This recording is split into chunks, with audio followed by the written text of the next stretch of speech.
Let's get things started. Ready? Go! Hello and welcome to Bounding Into Comics. My name is John Trent. I'm the founder and editor-in-chief at Bounding Into Comics.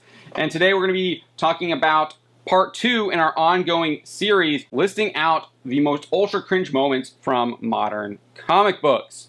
If you haven't seen part 1, I encourage you to check that out as well. And if you haven't hit that subscribe button already, I encourage you to hit that subscribe button so you don't miss any of our future ultra cringe moments lists that we'll be doing on the channel, and then you hit that bell for notifications so you don't miss any of our upcoming videos.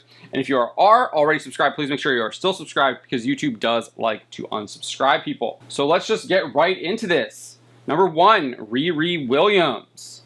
In Invincible Iron Man number 8, writer Brian Michael Bendis, artist Stefano Caselli, and colorist Marte Garcia depict Riri Williams asking her elementary school teacher to oppress her when she declares she wants to be a scientist when she grows up.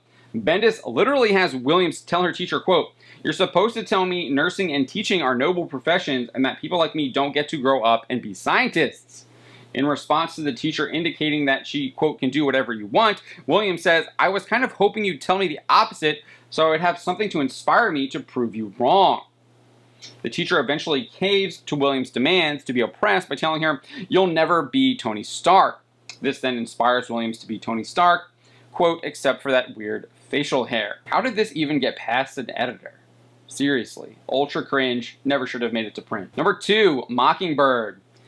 In the final issue of Chelsea Kane, Kate Nimzik, and Rachel Rosenberg's Mockingbird series, they put out a cover with Mockingbird drinking a lemonade or some kind of mixed drink in her hand while she wears a shirt that reads, "Ask me about my feminist agenda." The cover was done by Joelle Jones. The shirt wouldn't just be featured on the cover, but it would also show up in the interiors. After battling with the Phantom Rider, Mockingbird is knocked off a cruise ship and transported to an island by a number of corgi mer creatures. Yes, that actually happened in the final issue of the Mockingbird series. While on the island, she wears the shirt and drinks some kind of mixed drink. Clearly, this is what you're getting from Marvel Comics now. It's ultra cringe. It's one of the reasons why I'm not reading Marvel Comics anymore. Number 3, Batgirl.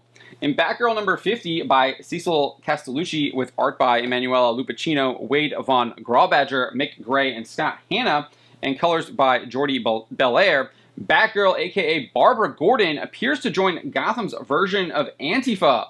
After storming out from a lunch with her father, Gordon is walking down the street where she passes by a number of masked men pulling down a statue.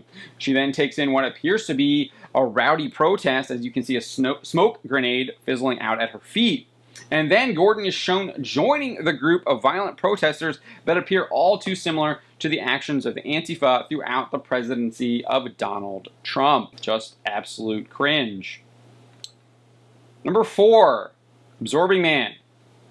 In the pages of Thor number 5 by Jason Aaron with art by Jorge Molina, Jane Foster Thor is fighting Carl Crusher Creel, aka the Absorbing Man. During the fight, Aaron has Creel say, "Thor, are you kidding me? I'm supposed to call you Thor? Damn feminists are ruining everything."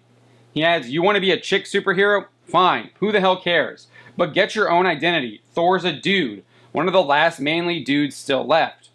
What'd you do, send him to sensitivity training so he'd stop calling Earth girls wenches?" Jane Foster responds, "I care not what you call me, Absorbing Man.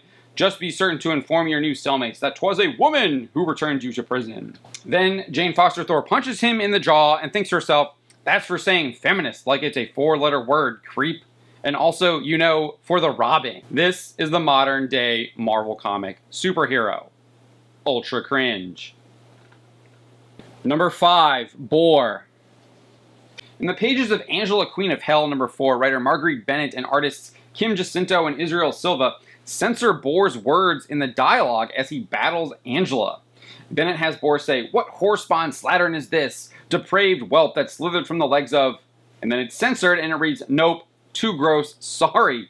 Bennett then has Boar say, again this is censored too, "A lot of misogynist filth, red pill, MRA, Meninist, casual racism, unsolicited opinions on Israel." Again, who thought this was funny or even a good idea? It's not. It's just absolute cringe and doesn't belong anywhere near a Marvel comic, but that's where we are in today's Marvel Comics.